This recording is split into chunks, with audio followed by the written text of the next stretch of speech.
Well, for more on that story, we're now joined by Mark Dankof, who is a former U.S. Senate candidate, who joins us via satellite from San Antonio, Texas. Mr. Dankof, as always, thank you for joining our broadcast. Now, in reacting to the defeat, Obama was the picture of a defeated man. Was he, like he said, trying to enact too much change in too short a time frame, or was he hoping that just imitating change would be enough? Well, I don't want to hit the president below the belt, but I think the imitation of change is absolutely a good theme here. And I think you could say the same thing had we been dealing with a Republican president. The fact of the matter is, the fundamental things that are wrong with the American economy and with the American political system continue under both of the political parties, the major political parties, and these elections that we saw Tuesday are not going to make any difference in this whatsoever. You're going to see a continuation of monetary policy being run by the Federal Reserve Board. You're going to see a continuation of a direct federal income tax on American citizens. You're going to continue to see an overextended American military empire abroad, and a situation where chief executives of the United States will be embroiling us in all kinds of conflicts without the advice and the consent of Congress, and where the military and intelligence communities will continue to embroil the United States in these problems in the Middle East at the behest of the Israeli lobby. That continues regardless of who's in control on Capitol Hill. That continues regardless of who happens to be in the White House. So I think Mr. Obama is feeling rather stung by these results, but it's noteworthy that this is the third political changeover that we've seen since 2006, and it's a little bit like watching the deck chairs being rearranged on the Titanic, frankly. Right. Now, a Washington Post columnist has advised Obama that, like FDR during the Great Depression, he must bring about a world war for the economy to recover. And this has been seconded by a Stratfor global intelligence writer who says Obama must show that he is a strong commander-in-chief. Now, does that mean that Iraq, Afghanistan, Pakistan aren't enough for the U.S.? Well, apparently not, and I think David Broder's piece in the Washington Post, which is something Mark Glenn and I were just discussing on The Ugly Truth before I flew down here to the studio to talk to you folks today, is entirely indicative of what's wrong in the United States with who controls the American media and who controls our foreign policy. The fact of the matter is that this notion that a war would be good for the American economy depends on what sector of the American economy it is that you're talking about. Let's be honest with your viewers.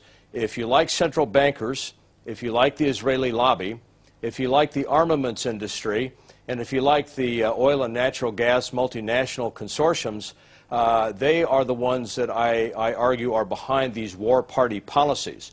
For people who want to return to an America First foreign policy and who want to return to American constitutional policy in regard to when and where we go to war and who decides when we go to war, then you're going to be a loser in this entire thing. This Republicrat election, notice I said Republicans and Democrats are both under the control of the Israeli lobby. The latest numbers that I've seen from Hugh Galford and Janet McMahon with the Washington Report on Middle East Affairs underscore this in the November edition of that magazine. Look at the amount of money that's being poured into this. There you have the result. Mark Kirk, this Republican who just took over Barack Obama's old Senate seat in Illinois, got more money from the Israeli political action committees than anyone else running. He is now going to be in the United States Senate, presumably doing the same kinds of things that we would see if someone like Rahm Israel Emanuel had been elected to the U.S. Senate. So there's no change whatsoever, and the average American is the loser in the whole deal.